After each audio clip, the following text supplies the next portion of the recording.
Ito na naman ang mainit na balita mula sa mundo ng politika. Isang nakakagulat na balita ang lumutang ngayong araw matapos kumalat ang ulat na dinala umano sa ospital si President Kuting ng Norte Jr. dahil sa umano'y matinding karamdaman.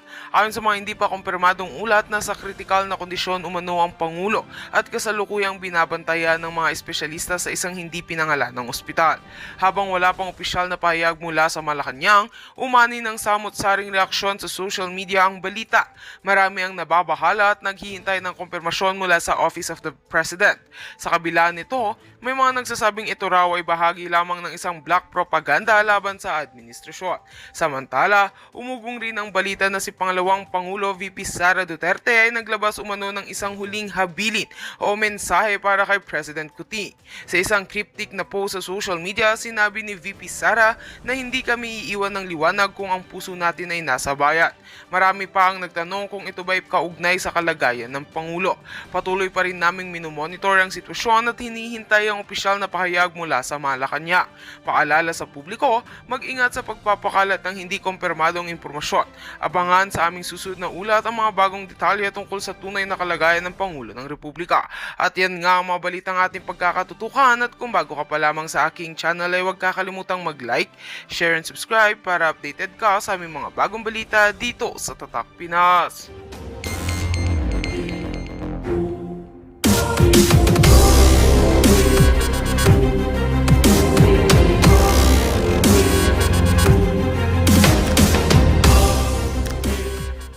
Junior nanganganib na.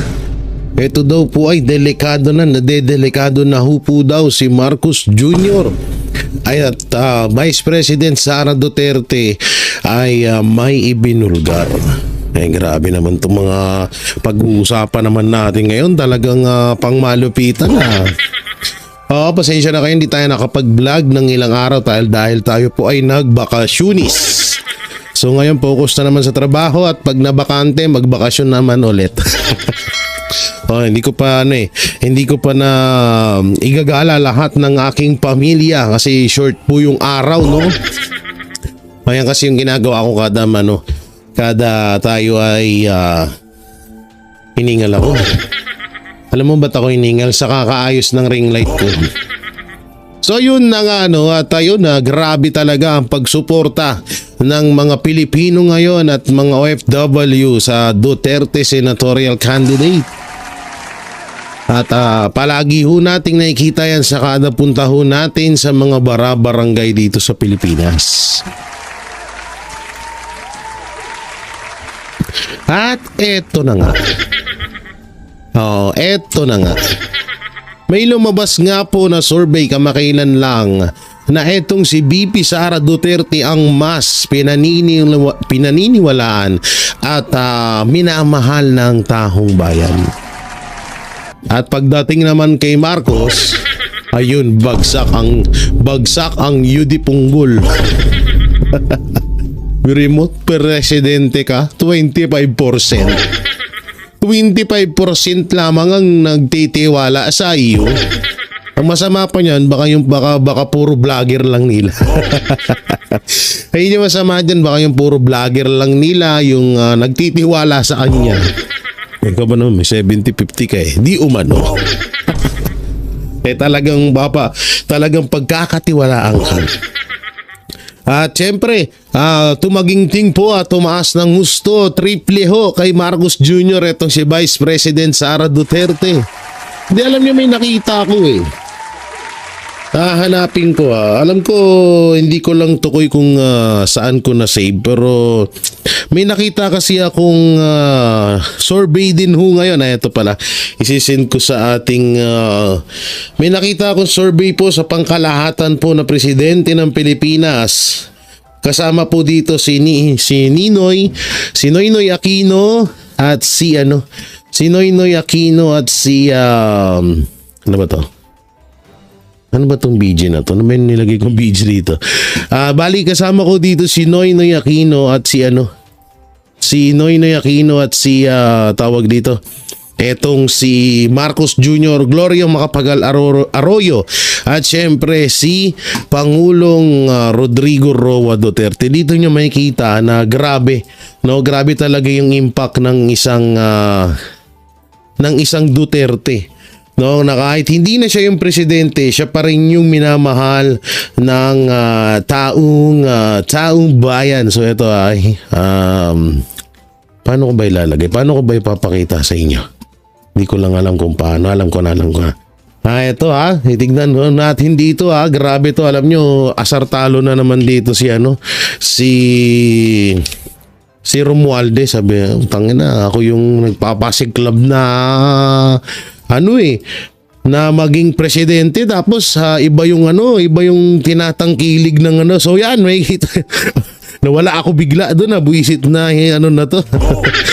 Hoy, ba't ako nawala dyan? Dito natin yan nilagay. Yan, no? Kung makikita nyo rito, approval ratings po, no? Approval ratings ng, ayan, kitang-kita nyo po dyan, no? na nangungulilat po, singagba. Kitang-kita nyo na kulelat, singagba ho dyan, ha? Oo, sobrang kulelat. Kawawa naman singagba dito, no? Kawawa ang agba, no? Biruin nyo, eto po, no? Approval ratings. Comparison of the year ratings at the same period of this term. O yan, ha? At dito, nangunguna po si Rodrigo Roa Duterte na mayroong 87%.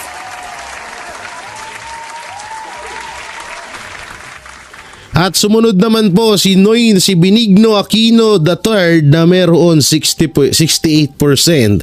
At sumunod si Gloria Macapagal Arroyo na meron pong 30%. At eto si Marcos Jr. na wawa naman to. Wawa naman Marcos, kakahiya. Tangina, kung sino pa hindi presidente, yung pa yung pinagkakatiwalaan ng taong bayan. Kaya nakaka-lurky. Kaya alam nyo, hindi alam nyo, sampal sa mukha nila to, tong ratings na to. Buta na kaya nanggigigil si Claire eh. Hindi alam ni Claire kung ano idadahilan niya. Kasi kaya bumaba ang ratings sa mga fake news. Ulul! Ulul! Bumaba ratings dahil sa mga fake news. Sabihin mo lang, wala kasi kayo nagagawang proyekto kaya ganun. Hindi, ito pa, pwera biro.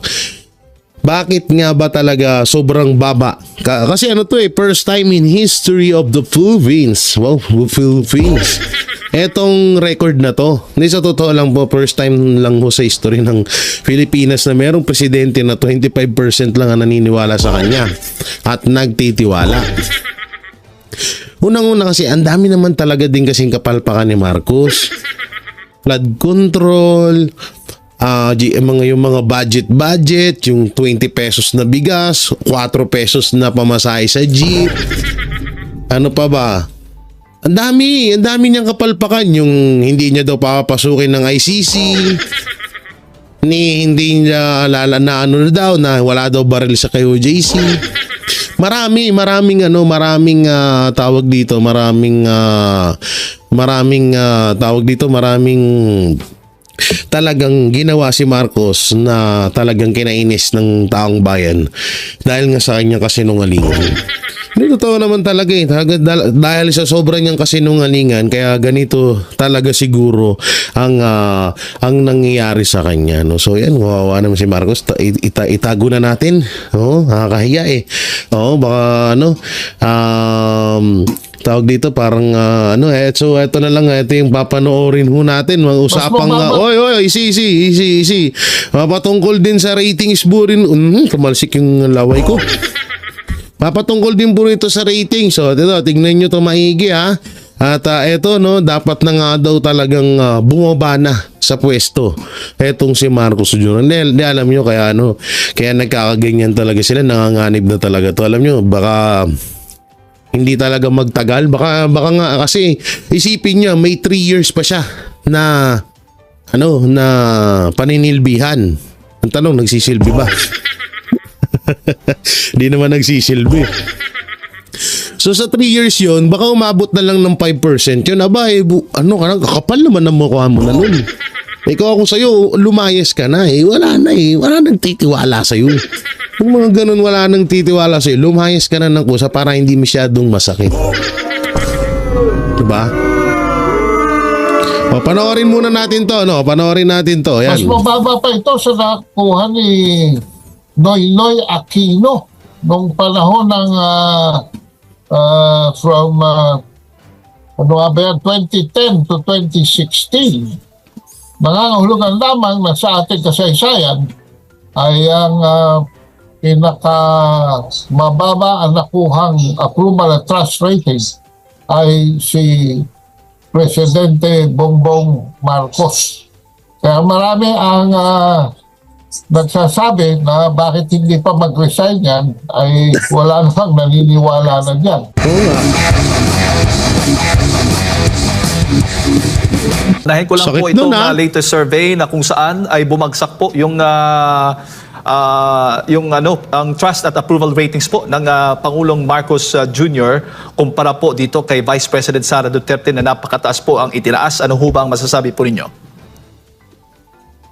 Well, makikita natin dito ang pulso ng bayan precisely because isinusuka na ng sambayanang Pilipino ang mga namumuno ngayon. At yan ay hindi lamang opinion, no?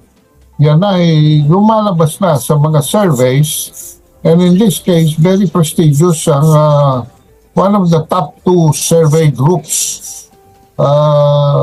ang nagtalaga niyan, no? And lumalabas sa ating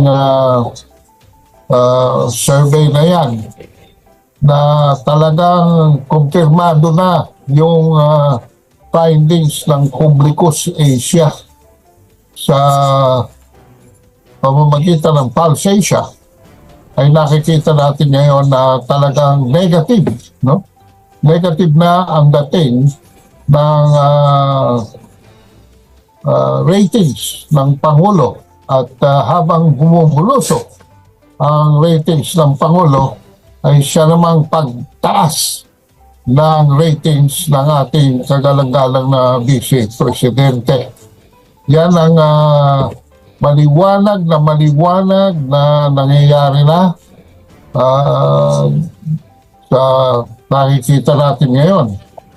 In fact, sa Pulse siya nga dito sa March 2025, ang dito, dumiretso na tayo sa approval rating. Wala naman malapit din Sa trust rating ng Pulse Asia, 25% ang trust rating, ang distrust ay 54. So ang net trust rating ay negative 19.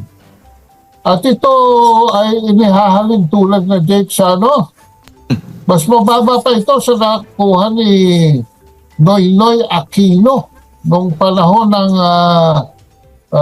from 20. Hindi kasi ito yung panahon ni Noynoy Aquino, talagang siya na yung alam nyo, sa totoo nga, tinalo siya ni Marcos talaga.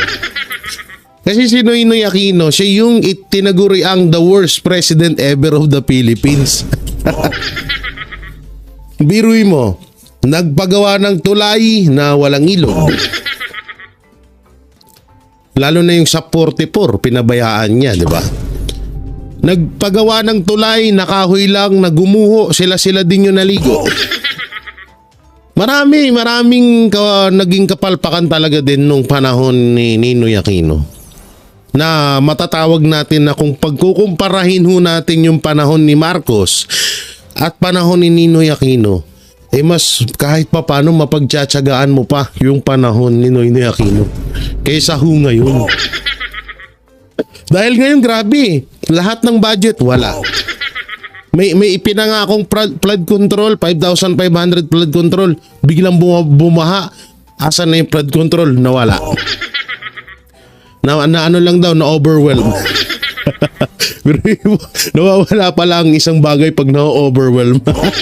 Ang galing, di ba? So talagang kinalaban or talagang tinalo ni Marcos Jr. etong si Ninoy Aquino sa pagiging worst president, no? Na kay Ninoy Aquino na yun yung yung trono na yun. Inagaw ni Marcos yun. Pero biruin mo, mas mababa siya. Talagang sad-sad talaga hanggang ngala-ngala. Hanggang sa pangangiwi ang ratings or tiwala ng taong bayan kay Marcos. Tsaka sa dinabi-dabi naman din kasi nangyari naman din kasi sa Pilipinas. Unang-una, namimigay sila ng ayuda sa walang nababagyuhan. Ha? Yung mga adik mas kinakampihan kaysa dun sa mga pinatay ng mga adik. Mas dumami ang kriminal ngayon kaysa nung panahon ni PRRD. Mas bumalik ulit ng napakabilis ang droga. Dumami ulit yung mga magnanakaw. Kamakailan lang may isang balita, isang Move It rider inagawan na ng motor, sinaksak pa ho. Tapos sasabihin nila mababa na ang crime rate sa Pilipinas. Alam nyo, sa kadalasan, paulit-ulit kayo nagsisinungaling, pero darating at darating yung panahon kung kailan kayo mabibinggo. At eto na yon. Eto na yun kasi palaging sinasabi na maayos daw ang Pilipinas, hindi daw magulo, maayos daw, wala daw gulo, marami daw hindi nagugutom, ganun. Diba yun yung sinasabi ni Madam Claire? So yung mga bagay na yan, ito yung isa sa pinaka halimbawa na, hoy Claire, hindi totoo sinasabi mo. Hoy, administrasyong Marcos, puro kayo sinungaling. Ito yung katotohanan. Ito yung katotohanan. Boto ito ng taong bayan. At inamin po ito Hindi po ito fake news. Inamin po ito ni Claire Castro mismo. Diba? Sabi niya nga paanong hindi daw bababa ratings? Ang dami daw fake news kay Marcos. Raulo. Sinisi mo pa kami. Unang-una, ikaw nagpababa ng ratings ng Pangulo. Hindi kami, dahil yung mga pinaggagawa mo diyan. Alam mo kasi, iba kasi yung vlog. Iba yung vlog, iba din yung katayuan mo bilang Yusek. Yusek ba tawag sa kanya? Hindi ko alam kung anong tawag sa kanya, Yusek ata Basta yun, yung tawag sa'yo. Pero hindi talaga kasi nakikitaan ng ganun potensyal etong si Claire. At marami pa. Andyan din ang kanyang House Speaker na laging isa rin sa dumudungis sa pangalan ng Marcos. Andyan din yung asawa niya. Andyan din yung anak niya na isa sa mga pumirma sa impeachment kay BP Sara. So kasi kahit din naman ako makakapag-isip ako na bakit pa ako magtitiwala sa iyo? Ultimong Congress hindi mo kayang kontrolin. Diba? Yung impeachment kay Vice President Sara Duterte, isang salita lang ni Marcos Jr. tapos po yun. Wala akong pipirma dun. Ganun ho katindi ang kapangyarihan ng isang presidente, pero hindi niya ginawa. Diba? Yung mga nangyayaring hearing ngayon sa Congress, kayang-kaya mong ipahinto rin yun. Pero hindi mo ginagawa. Kaya yan ang isa sa mga dahilan kung bakit hindi ka pinagkakatiwalaan ng Pilipino. At yung sinabi mo na hindi naman sukatan ang pagpapa-hair follicle test sa tiwala ng taong bayan, doon kanila nabisto. Doon ka buminggo. No? Dahil yung hair follicle test na napakasimple lang namang gawin, hindi mo kayang gawin.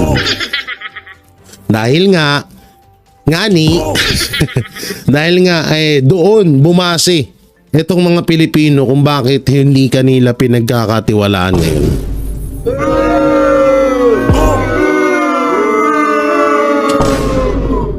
Sa totoo, yung hair follicle test na yon, kung kinagat ni Marcos yon, baka grabe yung isa, baka siya maging Kasi siya yung magiging magandang halimbawa sa lahat ng politiko at kandidato na tumatakbo sa Pilipinas. Oh, ngayon. Oh, si Presidente Bongbong Marcos nagpa-drug test, pa-drug test din tayo. Pero follicle test din tayo kasi sinimulan niya na eh. Siya ang pinakamataas na lead sa bansa natin. So kailangan siya sundin natin siya. Diba? Sa madaling salita, maging maganda kang ehemplo sa mga nasa laylayan mo. Ay hindi, nangyayari, ultimong pulis mo hindi daw maituturing na hindi daw maituturing na addict yung tawag dito, nandito na yung kape ko guys, ang init, aray, sakit. Hindi daw maituturing na addict yung mga taong gumagamit ng droga dahil sa trabaho. At ito pang isa pinakamalapit. Yung ginawa nyo sa KOJC, yun din talaga. Alam nyo, kaya ako nga sinasabihan si Pastor na siya yung naging buhay na daan para matuklasan ng bawat Pilipino kung gaano kahayop ang administrasyong Marcos sa pamamagitan yun ni Pastor. Kung ano yung ginawa kay Pastor, ganun din ang ginawa kay Pangulong Duterte at ganun din ang gagawin nila sa mga susunod nilang target. Malay nyo, bukas kayo na. Kaya maimportante talaga na maipasok ngayon 10 Duterte senatorial candidate, no? Kaya tuloy na natin to video at magkakape muna ako. 10 to 2016, nangangahulugan lamang na sa ating kasaysayan ay ang pinaka mababa ang nakuhang approval at trust rating ay si Presidente Bongbong Marcos. Kaya marami ang nagsasabi na bakit hindi pa mag-resign yan ay wala namang naniniwala na dyan. At palagay ko, wala na, babagsak na yan. Kung dodoktorin pa nila ang darating na eleksyon na nagpapakita na ng sintomas sa mga OFWs, no? Ay lalo nang mawawala. Negative na nga ngayon baka maging negative na yan. Baka mawala na pati ang positive trust rating na yan. Opo. Pero Kaado, ito ba, ano bang nakikita po ninyo? Ano magiging implikasyon nito?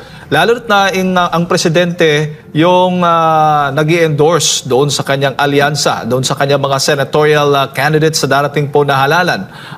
Malaking epekto ho ba ito? Lalo't itong trust at approval ratings ng Pangulong Marcos ay bumagsak. Nagpapanik Nagpapanik na nga ang mga kandidato ng Alyansa Bagoong dahil nasasabay sila sa nasasabay sila sa pagbulusok ng rating ng Pangulo.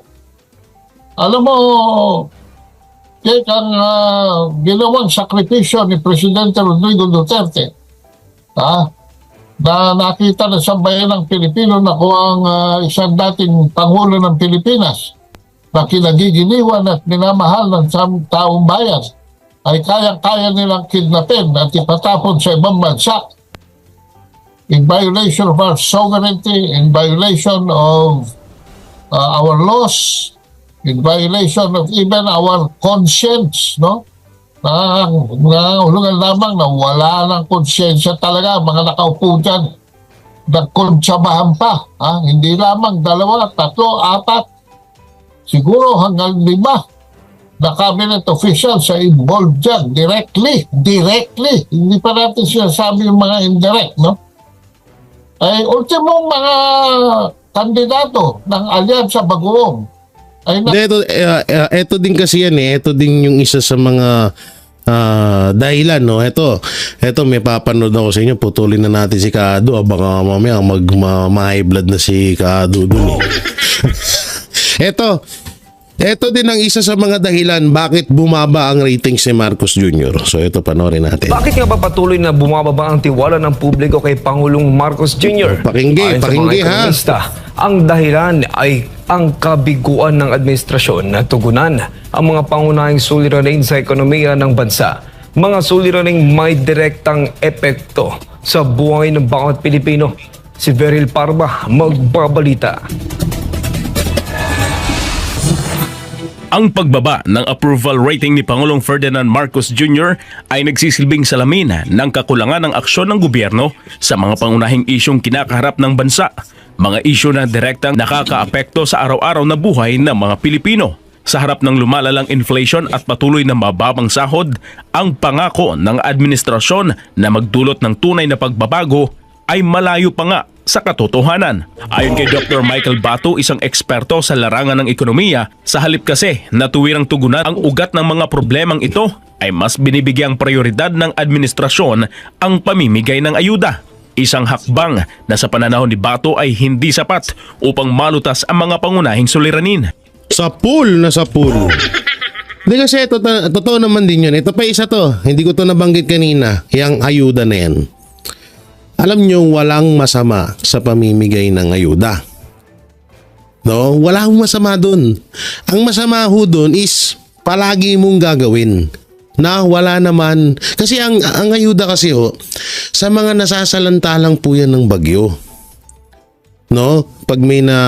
Tsaka yung pandemya, doon naman nag-umpisa yung ayuda na yan eh. Yan dyan na nag-umpisa yan sa pandemya. Ngayon, eto. Patuloy sila na namimigay ng ayuda na hindi nila nakukuha, na hindi pa rin nila nakuha yung respeto ng taong bayan. Kasi ang taong bayan, unang-una kasi ang ayuda, isang araw lang, wala na. Pero kung halimbawa lang po mga kababayan, yung ginastos sa ayuda ay nagkahalaga po ng 20 million. Sabihin na natin sa buong Bicol binigyan ng ayuda, buo ha, hindi lang sa isang barangay ha. Meron siya, nagkakahalaga po siya ng 150 million. Yung ayuda na yung magagamit nila sa 3 araw. So paano na yung kinabukasan? Pagtapos ng 3 araw na yun, naubos yung 5 kilong bigas, 3 noodles, 3 sardinas, isang asukal na may mukha pa ni Martin Romualdez. Yung Nor Cubes na may mukha ni Trillanes, ni Marcos Jr., 'di ba? Yung Bechin tsaka Asin na may mukha ni Martin Romualdez. Pagtapos ng 3 araw, halimbawa sa isang pamilya binigyan sila ng 5 kilo, 4 sila dun. Saan mapupunta yun? Makakuha sila ng 3,000 sa tupad, 3,000 sa AX, so may 6,000 sila. Hanggang kailan yun sa mahal ng bilihin? Sabihin na natin mga 5 days. So sige, sagad na natin. Pero kung yung 150 million na yun, ginawa ng proyekto yun or nag-isip sila ng pangkahapang kabuhayan. Sabihin na natin, sige, mamimigay tayo sa kada barangay ng 100 na pushcart na may kasama ng mga lutuan at pangpuhunan, paninda na nila sa kada pamilya. So yung pushcart na yun, yung Pilipino mismo ang gagawa ng buhay niya. Kapag naging tamad siya, mapapabayaan niya talaga yung buhay niya. Pero kung magsipag siya, nandyan naman na lahat, wala na siyang problema sa puhunan, mas maganda ho sana yung ganun. Yun, pwede nilang pang lifetime yun, pwede nilang pang matagalang source of income yun. Pero yung ayuda, wala talaga mapupuntahan yung putang inang yan. Ngayon, may ayuda ka, ay paano bukas?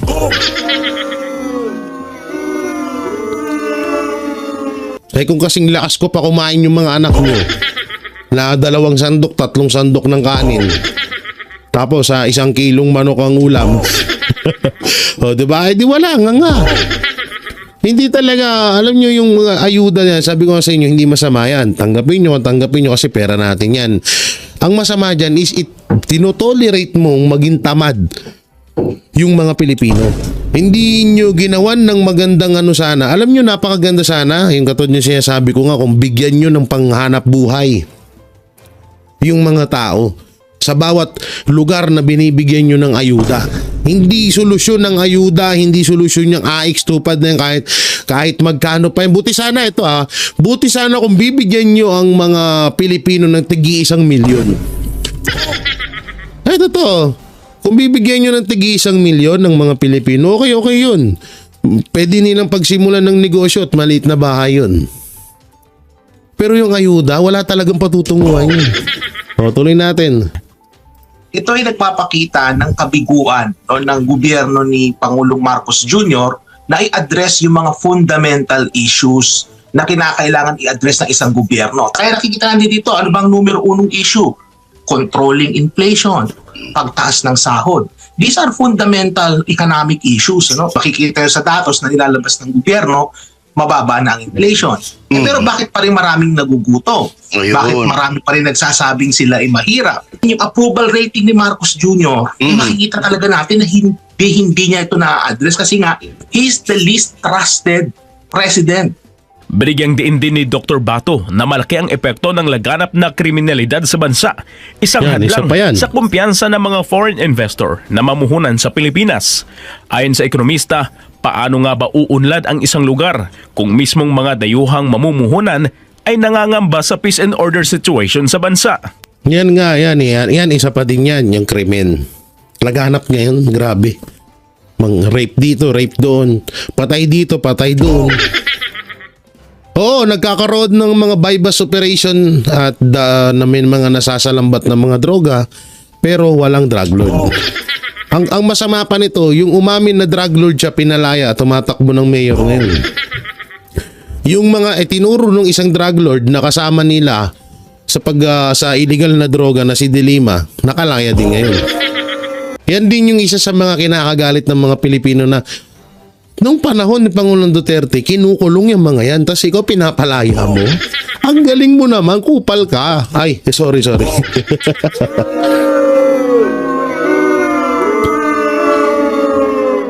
Hindi, totoo po yan. Sobra na ngayon. Grabe ang Pilipinas. Natatakot lang din ako na mangyari na dumating yung araw.